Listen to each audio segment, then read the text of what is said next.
warahmatullahi wabarakatuh. Waalaikumsalam warahmatullahi wabarakatuh. Bismillahirrahmanirrahim. Alhamdulillahi rabbil alamin. Wassalatu wassalamu ala ashrafil anbiya'i wal mursalin, imamil muttaqin, sayyidil ghurril muhajjalin, sayyidina wa maulana Muhammadin wa ala alihi wa ashabihil mujahidin at-tahirin, amma ba'du. Saudara-saudara kaum muslimin rahimakumullah.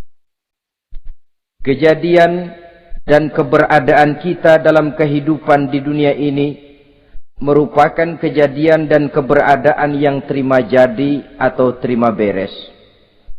Artinya, tidak seorang pun di antara kita yang dahulunya pernah mesen untuk punya potongan seperti yang sekarang ini, punya warna kulit seperti yang sekarang ini, punya bahasa seperti yang sekarang ini. Seluruhnya kita terima jadi. Oleh karena kita terima jadi, maka Allah tidak menilai manusia dari rupa dan potongannya, tidak juga dari harta bendanya.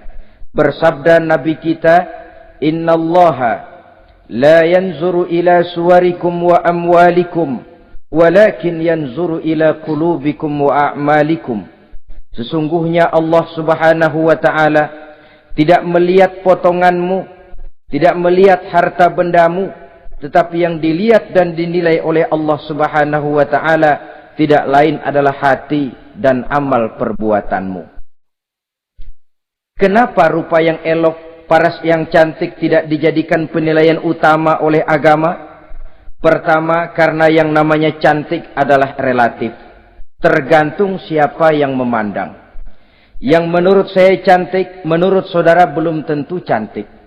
Dan yang menurut saudara cantik, menurut saya mungkin jelek, enggak ketulungan.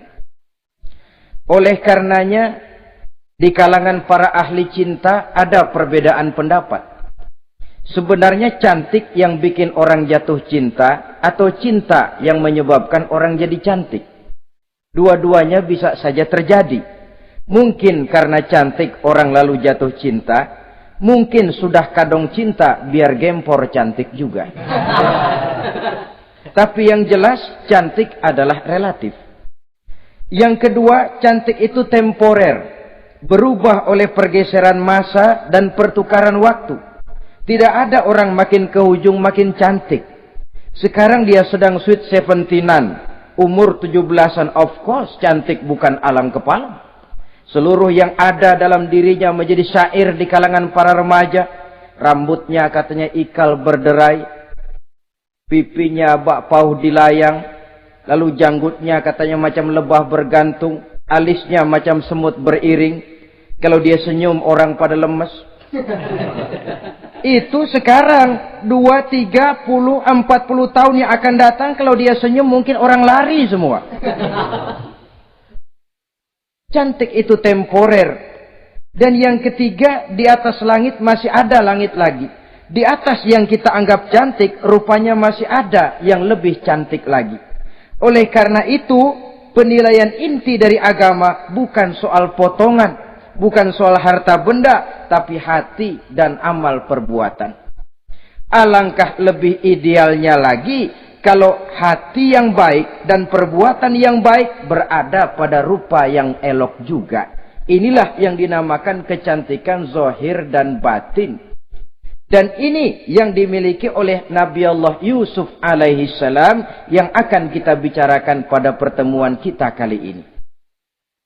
Pantas kalau pada saat kita berdiri di muka cermin, disunahkan kita membaca doa seperti yang diajarkan Nabi.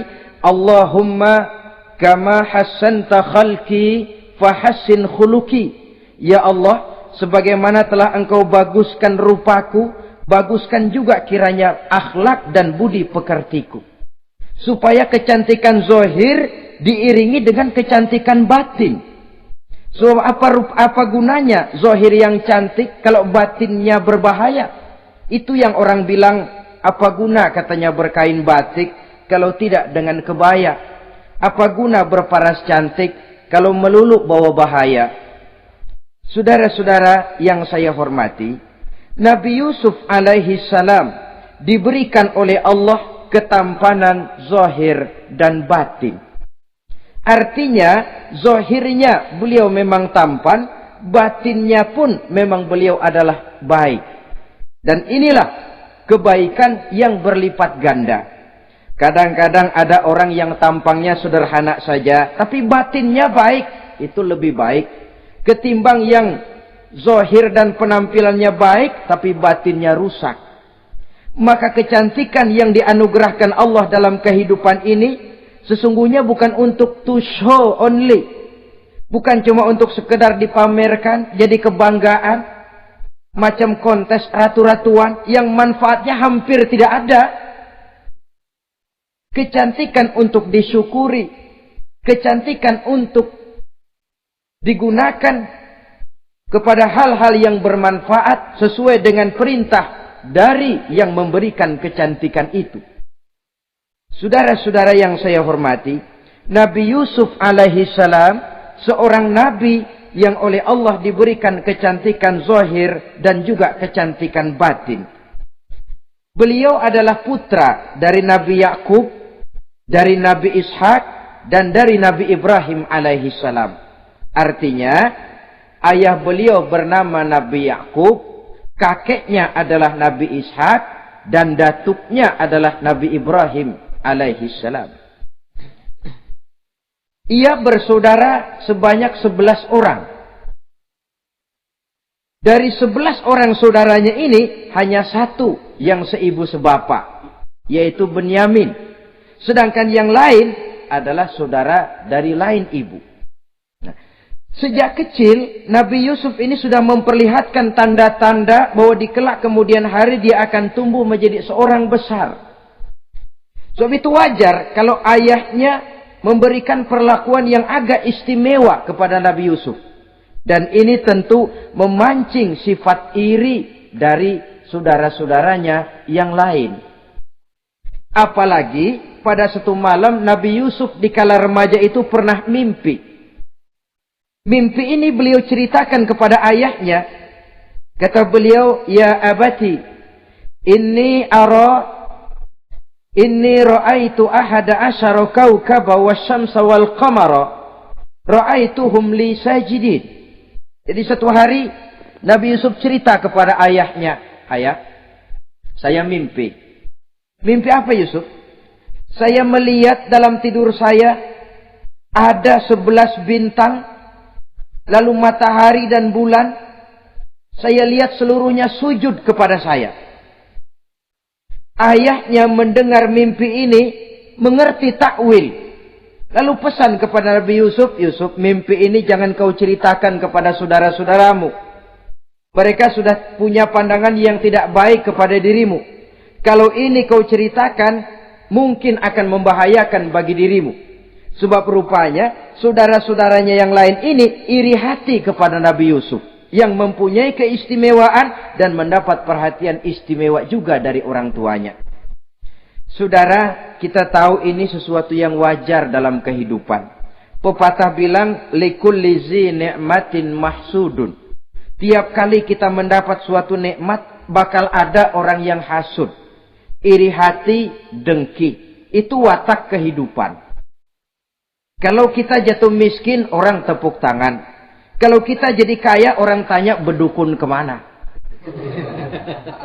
Wajar saja. Likulli zi ni'matin mahsudun. Tiap kali kita mendapat suatu nikmat, tentu ada yang hasud, ada yang iri, ada yang tidak senang. Begitu juga halnya dengan saudara-saudara Nabi Yusuf alaihi salam. Dan watak iri hati ini tidak cuma tinggal iri hati, mereka buktikan lewat tindakan konkret. Suatu hari mereka musyawarah, saudara-saudaranya yang iri ini. Saudara-saudara, bapak kita enggak adil.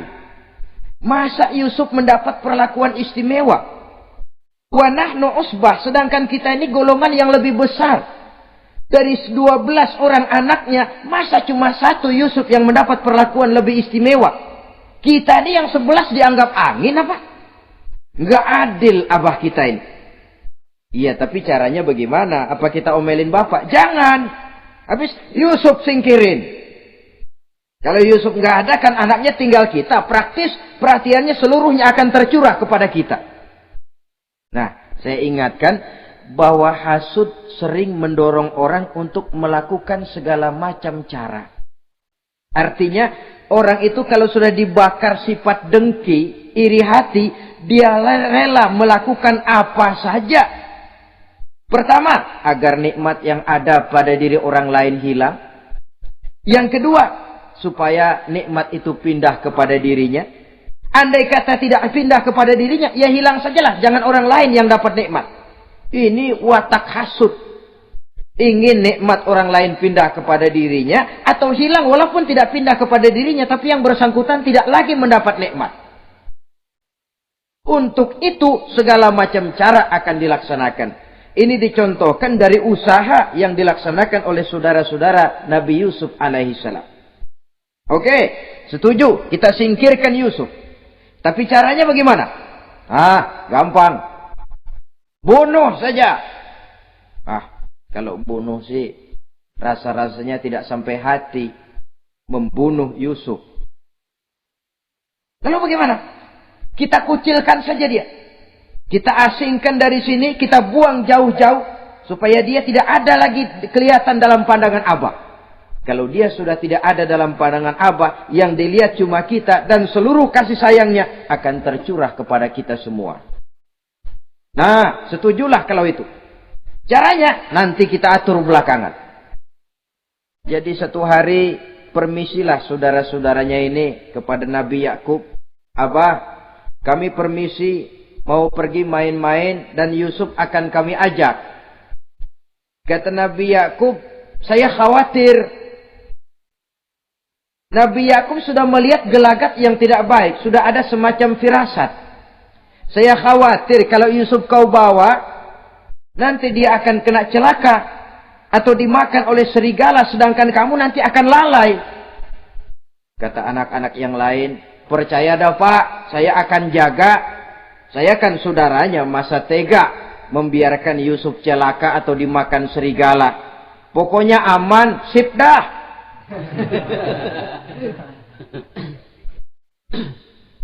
Sampai akhirnya Nabi Yakub mengizinkan.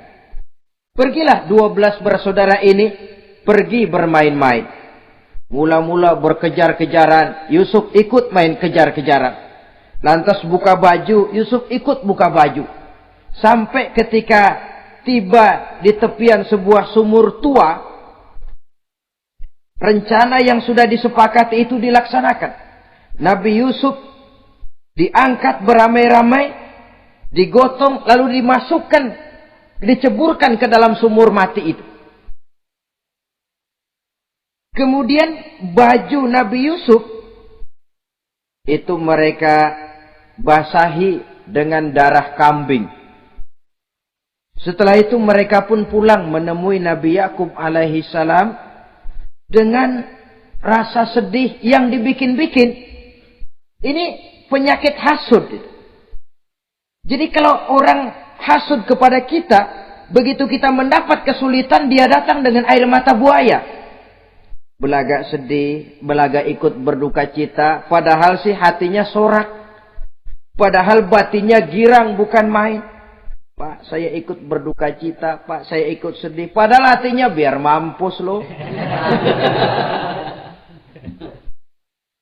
Ini yang dilakukan oleh saudara-saudara Nabi Yusuf.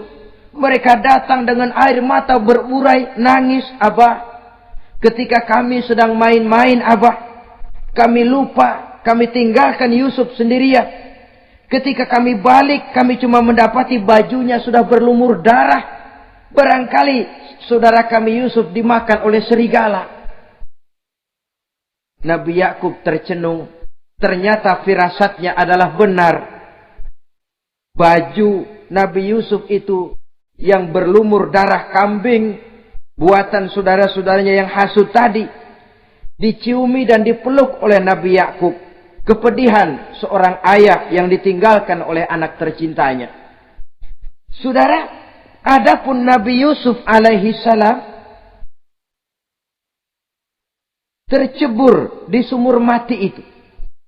Sampai pada satu hari ada khalifah, ada kafilah niaga dari negeri Madian hendak menuju ke negeri Mesir, lewat di tempat itu. Ketika salah seorang mereka bernama Malik bin Dha'ar hendak mengambil air, timba diturunkan ke dalam sumur. Begitu diangkat, ini air kok berat amat. Makin diangkat, makin berat. Sampai di atas, bukan air, orang isinya. Ada orang di ember. Dia lihat rupanya sangat tampan, elok, cantik. Ini barangkali anak bangsawan ini. Parasnya begini cantik, begini tampan. Ini kalau dijual di Mesir nanti tentu harganya mahal nih. Order nih. Objek. Maka dibawalah Yusuf ini ke negeri Mesir. Setibanya di sana diperjualbelikan sebagai budak belian. Nah, nasib baik rupanya Yusuf ini ketika terjadi pelelangan dibeli oleh seorang pembesar istana, seorang menteri yang bernama Kitfir. Kitfir melihat, ini cantik anak remaja ini. Tampangnya elok, parasnya indah, kelihatannya budi pekertinya pun halus. Kita ambil saja ini, kata Kitfir kepada istrinya Zulaikha. Kita angkat dia jadi anak, siapa tahu nanti dia memberikan manfaat yang besar bagi kita. Baiklah.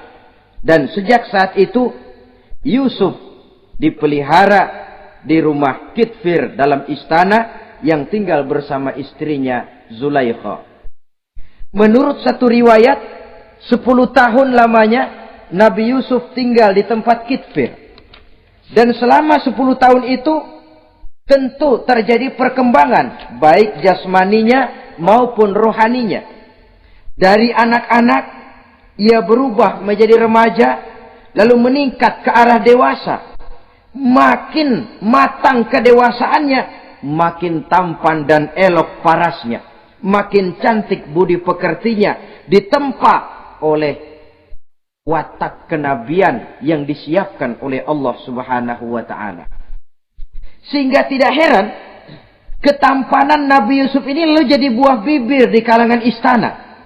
Tidak cuma anak perempuan bangsawan, tidak cuma istri para penguasa, sampai kepada kelompok orang awam selalu berandai-andai, kalau saja andai kata umpama saya bisa berdampingan dengan Yusuf, kalau saja. Kata-kata kalau saja ini keluar dari perempuan-perempuan yang melihat Yusuf alaihissalam. Dan yang unik, kecantikan Nabi Yusuf itu, kalau dia berdampingan dengan orang yang jelek, si jelek ini ikut sedikit cantik. Biasanya kan kalau ada orang ganteng duduk berdampingan sama orang jelek, yang ganteng makin kelihatan kegantengannya, yang jelek makin demek. Itu biasanya. Tapi kecantikan Nabi Yusuf ini tidak mengangkat orang lain. Nah, rupanya yang tertarik kepada ketampanan Nabi Yusuf ini tidak cuma perempuan-perempuan lain, juga termasuk Siti Zulaikha, istri daripada Kitfir, yang merupakan ibu angkatnya. Kalau pada mulanya Zulaikha merawat Nabi Yusuf sejak kecil dengan harapan nanti akan membawa manfaat, setelah dilihatnya makin lama makin tampan, makin lama makin cantik, makin lama makin rupawan, berubah rupanya rasa kasih sayang seorang ibu menjadi kasih sayang seorang perempuan kepada laki-laki. Dia merindukan saat-saat di mana dia bisa mencurahkan rasa hatinya itu kepada Nabi Yusuf alaihi salam. Hampir-hampir nyaris Zulaikha ini, kalau istilah anak muda barangkali, siang jadi kenangan, malam jadi impian. Kemanapun dia pergi, bayangan Yusuf juga yang selalu menggodanya. Selalu ditunggunya saat-saat yang mungkin untuk dia bisa menyampaikan hasrat hatinya kepada Nabi Yusuf alaihi salam. Dan saat itu pun datang. Satu hari Kitfir harus menghadiri persidangan negara. Rumah besarnya lenggang, para pembantu kebetulan tidak seorang pun ada di dalam. Inilah saat yang ditunggu-tunggu oleh Zulaikha. Keluarlah ia dari kamarnya dengan pakaian yang tipis sewarna dengan warna kulitnya, sehingga pakaian dalamnya nyaris tembus. Dengan langkah yang diatur sedemikian rupa, memancing rangsangan, ia datang menghampiri Yusuf alaihi salam. Lalu dengan suara lemas memelas, ia pun memanggil Yusuf. Ada apa tuanku? Sini yang. Kalau bahasa kita.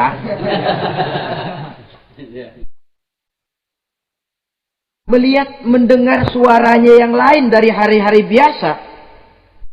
Apalagi melihat pakaian Zulaikha yang begitu tipis. Jantung Nabi Yusuf berdetak sangat cepat. Darah mengalir dengan cepat. Maklum, beliau juga manusia, laki-laki, normal terlepas dari kenabiannya. Jantungnya dak-dik-duk. Kemari Yusuf, sini. Ada apa tuanku? Sudah lama Yusuf. Lama apa tuanku? Saya memendam rindu kepadamu Yusuf. Siang malam engkau juga yang jadi tumpuan harapan saya. Kemanapun saya pergi seakan wajahmu juga yang saya lihat Yusuf. Tidur saya jadi tak nyenyak. Makan saya tak pernah membawa kekenyangan Yusuf. Tidur yang biasanya mendatangkan semangat seolah semuanya pergi meninggalkan saya Yusuf. Hembusan sepoi pagi mengusap bunga merekah dalam taman yang biasanya membawa keindahan, semuanya telah berganti dengan keindahan wajahmu Yusuf. Sinilah sebentar, penuhi hasrat hati saya. Saya segan tuanku. Segan kenapa Yusuf? Saya tidak mau mengkhianati Tuhan saya yang telah berbuat baik kepada saya. Apakah saya juga tidak pernah berbuat baik kepadamu? Benar, Tuhan juga berbuat baik kepada saya. Tapi pantang saya mengkhianati majikan saya. Yusuf, sekarang kesempatan yang baik. Kitfir, suami saya, sedang menghadiri persidangan penting di negara, di istana. Dan rasanya akan lama dia baru kembali. Sementara para pembantu kita tidak ada di sini. Saya malu tuanku, saya segan. Malu kepada siapa? Tidak ada yang tahu, tidak ada yang lihat. Allah. Saya takut, saya malu kepada Allah tuanku. Padahal kalau menurut ukuran hati, Quran menjelaskan walaqad hammat bihi wa hamma biha. Sebenarnya Zulaikha cinta kepada Yusuf, Yusuf pun senang kepada Zulaikha. Saat itu iblis sibuk bukan main memasang jerat, pasang besi berani biar pada nyetrum.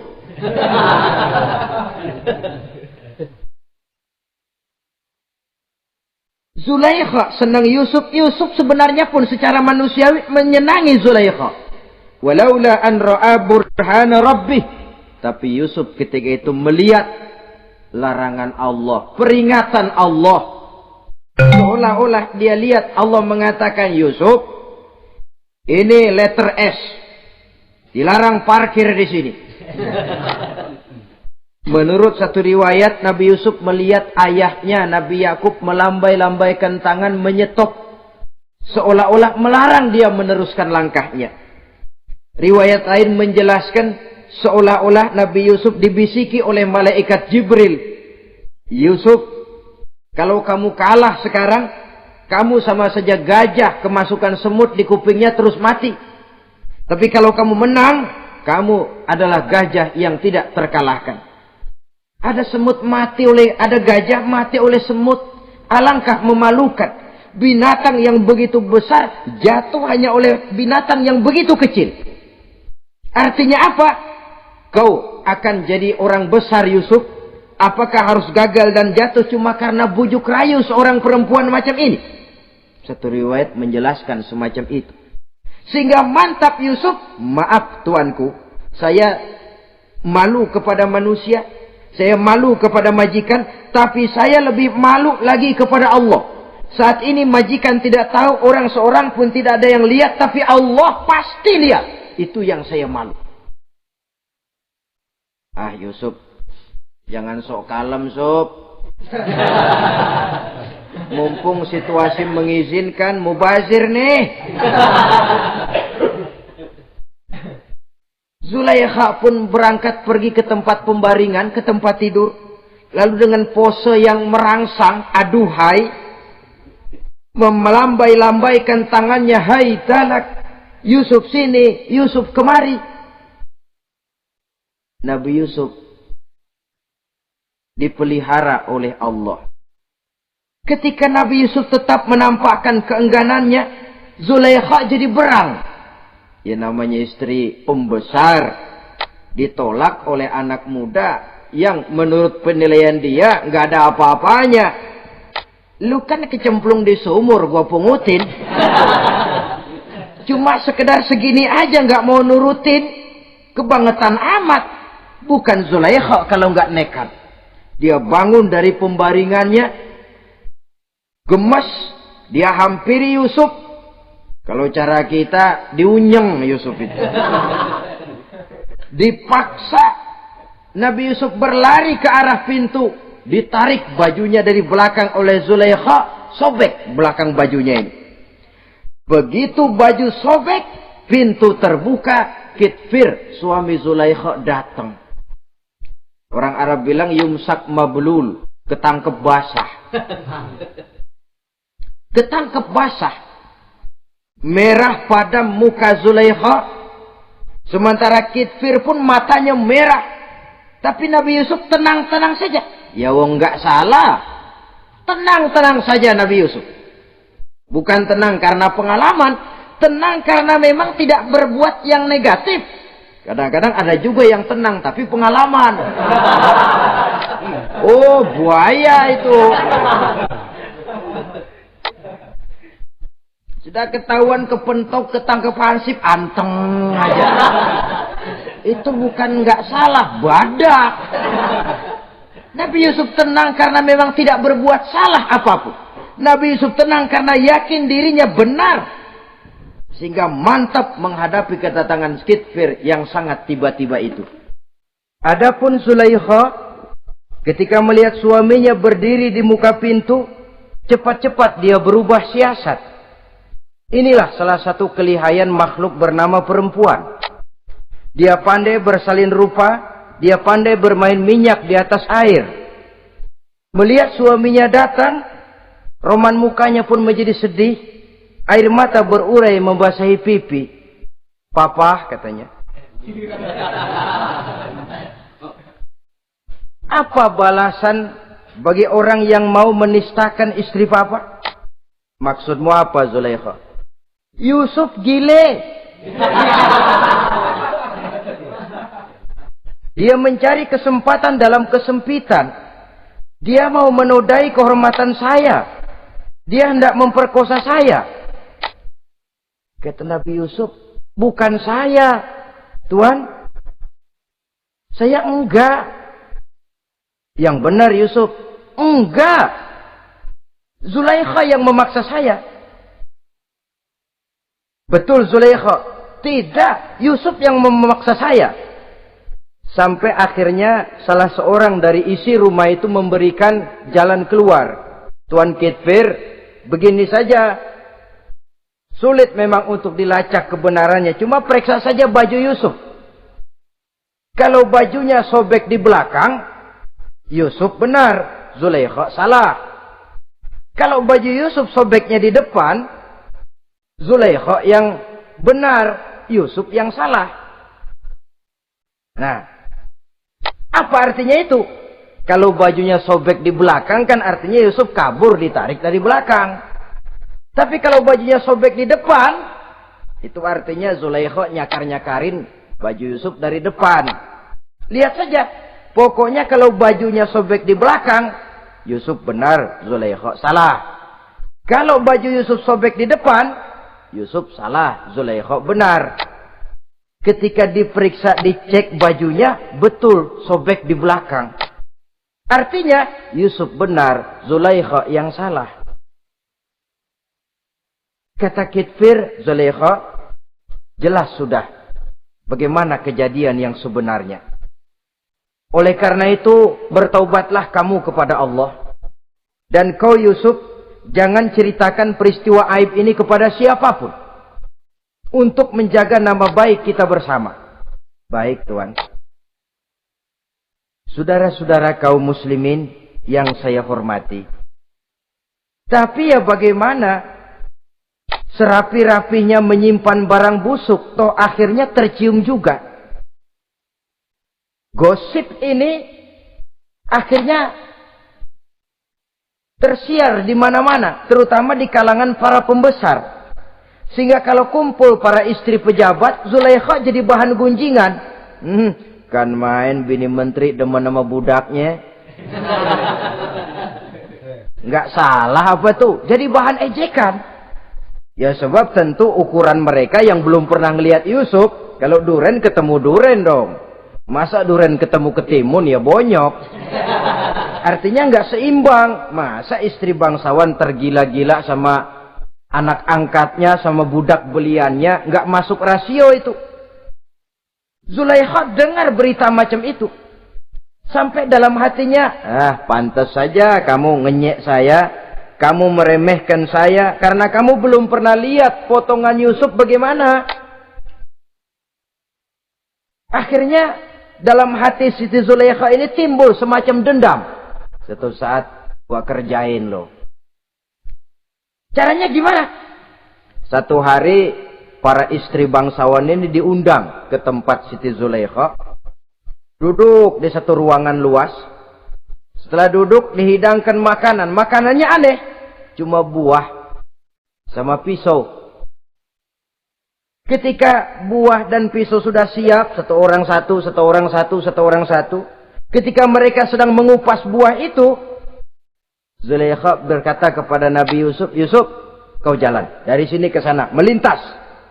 Kayak peragawati gitu. Untuk apa, Tuan? Pokoknya jalan aja dah. Nabi Yusuf jalan. Sejak beliau melangkah ke ruangan itu, semua mata perempuan-perempuan bangsawan yang lagi ngupas buah, semuanya tertuju kepada Yusuf. Ada yang matanya emang belok, makin belok. Ada yang ngeliatin campur mulutnya menganga. Apa kata mereka? Falamma ra'ainahu akbarnahu wa qatta'na aydiyahunna wa qulna hasya lillah ma hadza bashar in hadza illa malakun karim. Falamma ra'ainahu, ketika perempuan-perempuan itu melihat Yusuf, akbarnahu, mereka agungkan Yusuf. Wa qulna hasya lillah, mereka bilang, ini sih bukan orang nih. Ini malaikat nih. Bukan orang. Nah, orang segini cakepnya. Artinya belum pernah mereka lihat paras yang secantik dan setampan itu. Akibatnya apa? Nggak berasa mau motong buah keiris tangan. Rata-rata perempuan yang ada di situ tangannya pada luka. Kenapa? Mau motong buah, mata kemana, mulut kemana, tangan kepotong. Melihat itu semua, Zulaikha puas. Nah, kamu baru melihat sekejap. Bagaimana saya yang siang malam melihat Yusuf? Bagaimana saya yang tiap saat hidup bersamanya? Bagaimana saya nggak merindukan dia? Ente yang baru pernah ngelihat sekelebatan udah motong tangan. Saya yang tiap hari sama-sama dia nggak celeng juga udah pantas. Saudara-saudara kaum muslimin yang saya hormati. Akhirnya untuk menjaga nama baik keseluruhannya, Nabi Yusuf pun mengalah. Karena berita ini sudah tersiar, Yusuf dipojokkan, tidak cuma sekedar dipojokkan, beliau dimasukkan ke dalam penjara. Tapi apa kata beliau? Rabbi sijnu ahabbu ilayya mimma yad'unani ilaih. Ya Allah, kalau memang karena resiko penolakan saya terhadap ajakan Zulaikha menyebabkan saya harus masuk penjara, penjara lebih saya sukai, penjara lebih saya cintai ketimbang ikut kemauan Zulaikha. Saudara-saudara, kadang-kadang kita berpikir, kalau kesempatan itu datang kepada kita, mampukah kita menjatuhkan pilihan seperti pilihan Nabi Yusuf ini? Lebih baik penjara ketimbang mengikuti bujuk rayu perempuan untuk melakukan perbuatan yang menyeleweng ini.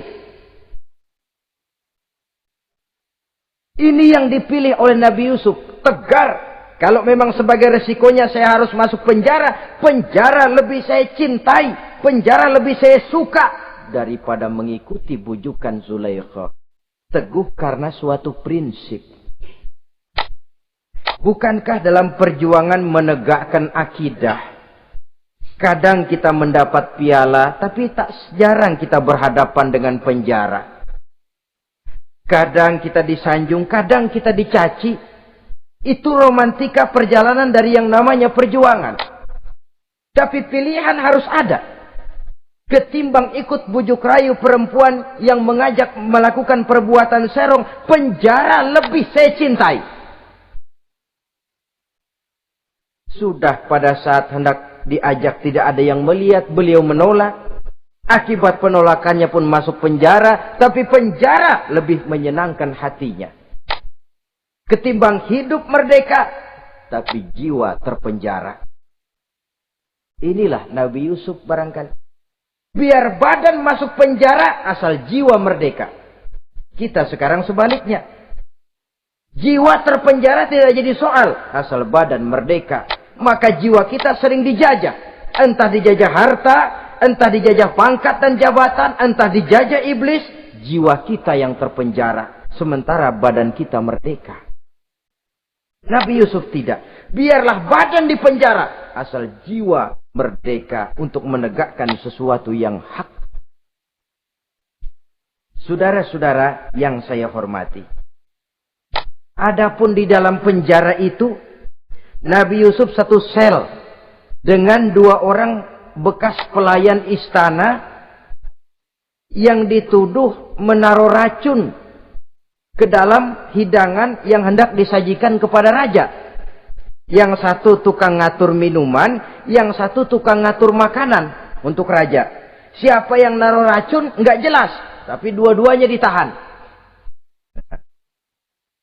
Sampai satu malam, teman satu sel ini dua-duanya ngobrol kepada Nabi Yusuf. Yusuf, kami ini dipenjara karena dituduh menaruh racun ke dalam hidangan yang dihidangkan kepada baginda raja.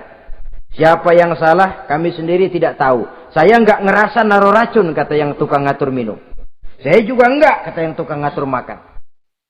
Sampai satu malam, mimpi. Mimpi itu diceritakan kepada Nabi Yusuf. Kata yang tukang ngatur minuman, Yusuf, saya mimpi. Saya memeras anggur, lalu menghidangkannya kepada baginda raja. Apa arti mimpi saya?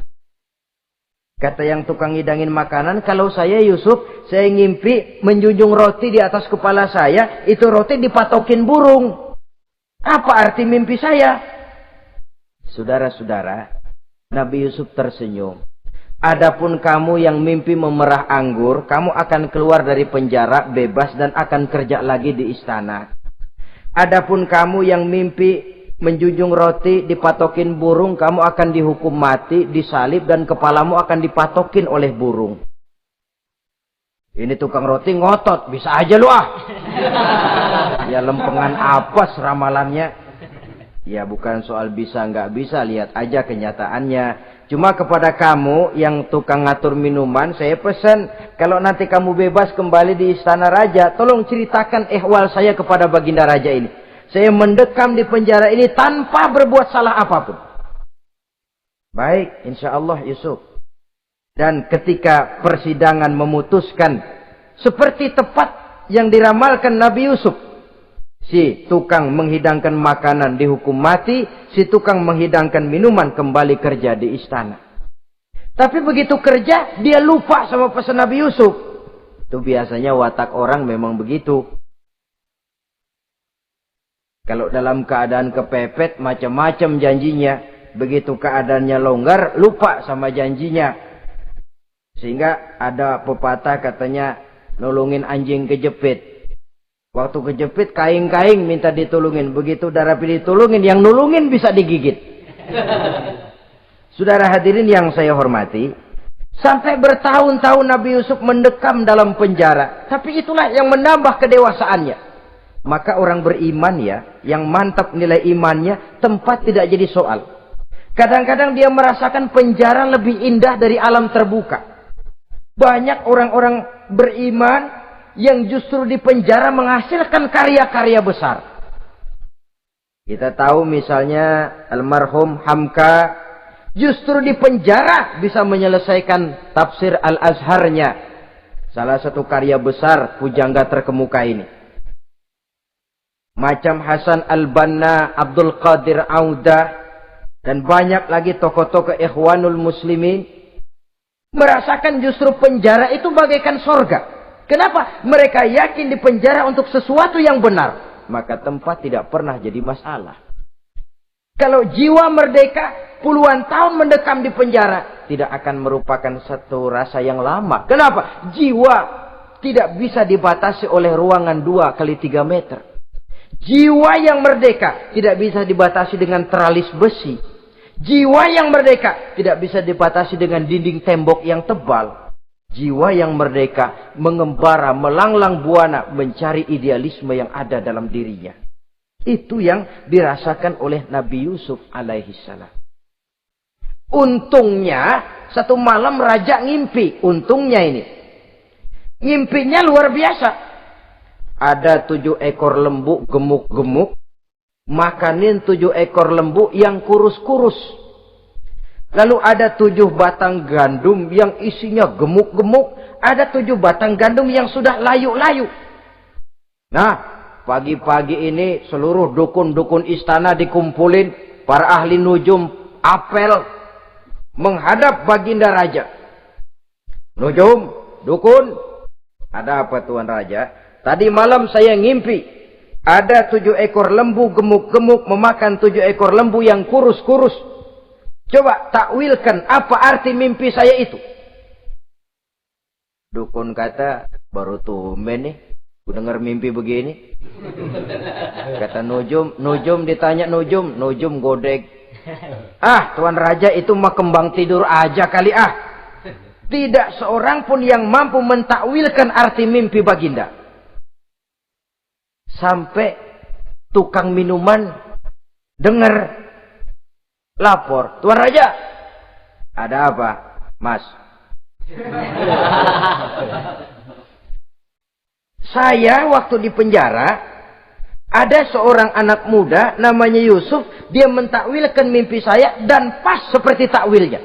Ah, panggil Yusuf. Dipanggil Yusuf. Kain pintu penjara. Masuk tukang anggur, tukang minuman ini. Yusuf. Ente? Iya. Kemana aja? Itu dia Yusuf, kelupaan. Iya, kalau kelupaan sehari 2 hari barangkali bisa ditolerir. Kelupaan bisa tahunan. Cuma begitu dengar ada mimpi, pikir tukang minuman. Ah, kali aja ini Yusuf bisa takwilkan, kan jasa saya nemuin Raja sama Yusuf kan. Komisi lumayan. Begini Yusuf, baginda Raja mimpi begini-begini. Barangkali kau bisa takwilkan, kau dipanggil menghadap Tuan Raja. Berangkatlah Yusuf menghadap Tuan Raja.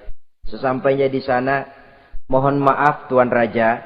Menurut takwil saya, arti mimpi Tuan Raja itu akan datang satu masa di mana 7 tahun lamanya negara ini subur, makmur, aman, tentram, gemah, repah, loh jenawi, toto tentrem, kertora harjo.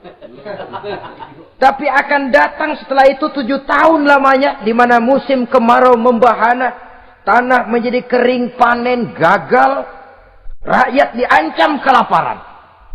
Dan kita harus siap-siap untuk itu. Itu takwil mimpi Tuhan. Caranya bagaimana, Yusuf? Mengatasi krisis kelaparan ini. Ya, kita bikinlah gudang-gudang untuk menyimpan makanan. Kalau lagi panen, jangan mumpung. Ingat pada suatu saat kita akan paceklik. Sehingga kata orang-orang tua dulu, kalau lagi sehat, ingat dong, bakalan sakit. Kalau lagi kaya, ingat dong, bakalan miskin. Semuanya itu milik daripada kehidupan. Tidak ada orang yang ketawa terus dalam hidup. Tidak ada orang yang nangis terus. Semuanya silih berganti, datang pergi, patah tumbuh, hilang berganti. Dunia hari ini bikin kita ketawa, besok dia buat kita menangis. Hari ini dibuatnya kita senyum, besok dibuatnya kita berurai air mata. Hari ini dijadikannya kita kaya, besok dijadikannya kita kere. Pantas kalau orang bilang wamal hayatud dunya, Allah mengatakan wamal hayatud dunya illa lahwun wa la'ib. Hidup dunia ini cuma sandiwara. Tiap kita sekarang sedang memegang peranan. Ketika memegang peranan, ya jadi orang kaya peranan, jadi kiai peranan, jadi jenderal peranan. Sama saja dengan wayang golek. Gatot Kaca yang bertulang kawat berotot baja, punya ajian beraja musti, gagah perkasa, bisa terbang di angkasa. Hebat perkasa Gatot Kaca. Kapan? Waktu dipegang dalang. Betul apa benar? Gagahnya Gatot Kaca, sakti mandragunanya sang Gatot Kaca. Kapan itu? Waktu dipegang dalang.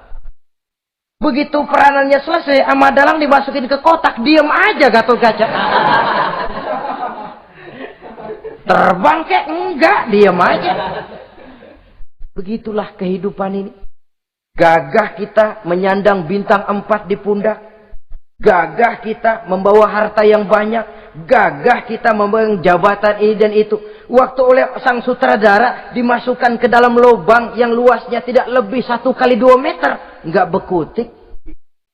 Enggak ada yang lawan. Jenderal yang berbintang 4 dilonjorin, dia yang lihat anteng aja. Habis peranan sudah sampai di situ. So itu wajar. Kata Nabi Yusuf, kalau lagi panen, ingat pada suatu saat kita akan paceklik. Jangan giliran panen, panen besar. Di daerah-daerah kita lihat, sudah panen pesta pora. Bukan bersyukur kepada Allah. Tapi kegembiraan itu diwujudkan dalam bentuk lain. Tontonan yang membuat lupa diri, bermabuk-mabukan. Sehingga kadang-kadang kalau di daerah itu katanya kalau musim panen, musim kawin. Musim paceklik, musim cerai. Saudara-saudara kaum muslimin yang saya hormati. Karena itu, dalam satu hadis Nabi ingatkan, ta'arraf ilallah firraha ya'rifka fi syiddah. Ingatlah kepada Allah di waktu kamu senang, supaya Allah ingat kepadamu waktu kamu susah. Kalau waktu senang kita lupa kepada Allah, ya wajar. Kalau waktu susah Allah juga lupain kita. Dalam terjemahannya dengan kehidupan beragama, wa man a'rada an zikri fa inna lahu ma'isyatan dhanka wa nahsyuruhu yaumal qiyamati a'ma. Siapa yang berpaling daripada peringatanku, kata Allah, aku akan berikan dia penghidupan dan kehidupan yang sempit. Sempit itu apa lalu tidak punya duit? Punya duit. Apa tidak punya harta? Banyak harta. Tapi banyaknya harta, tumpukan duit tidak membuat hatinya makin luas. Tidak membuat hidupnya makin lapang. Sempit, sempit, dan sempit. Itu azab. Yang paling celaka, wa nahsyuruhu yaumal qiyamati a'ma. Di akhirat kami kumpulkan dia bersama orang-orang buta. Allahu Akbar. Di padang mahsyar, dikala orang sibuk, pusing dengan urusan masing-masing, buta lagi. Yang enggak buta aja pusing. Mereka teriak-teriak, qala rabbi lima hasyartani a'ma wa qad kuntu basira. Ya Allah, kenapa kami buta padahal waktu di dunia kami melihat? Allah jawabnya enak aja. Kazalika atatska ayatuna fanasitaha wa kazalika al-yauma tunsa. Rasain dulu. Dulu waktu di dunia datang peringatanku pada belaga pilon.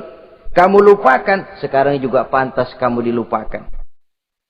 Waktu susah kamu lupa, waktu senang kamu lupa Allah. Waktu susah juga pantas kamu dilupakan Allah. Waktu di dunia kau berpaling dari peringatan Allah. Kalau sekarang Allah berpaling kepadamu juga adil. Walaupun kalau Allah mau tidak berpaling juga adil. Sebab Allah itu mutlak. Tidak ada yang membatasi apa yang dimaui oleh Allah. Saudara-saudara kaum muslimin, itu pesan Nabi Yusuf. Bikin gudang yang besar, simpan bahan makanan untuk persediaan musim kemarau. Kalau begitu sekalian aja deh Yusuf. Sekalian bagaimana Tuan Raja? Kau saya angkat jadi menteri urusan makanan dan urusan kemakmuran. Tuan Raja, apa enggak terburu-buru? Kau bisa mentakwilkan mimpi saya, bahkan kau bisa mencari jalan keluar. Ini sudah sesuatu yang menguntungkan Yusuf. Mencari jalan keluar ini pemikiran yang menteri saya belum bisa berpikir kayak kamu. Sudah, kau pegang jabatan ini. Nabi Yusuf tidak minta diberi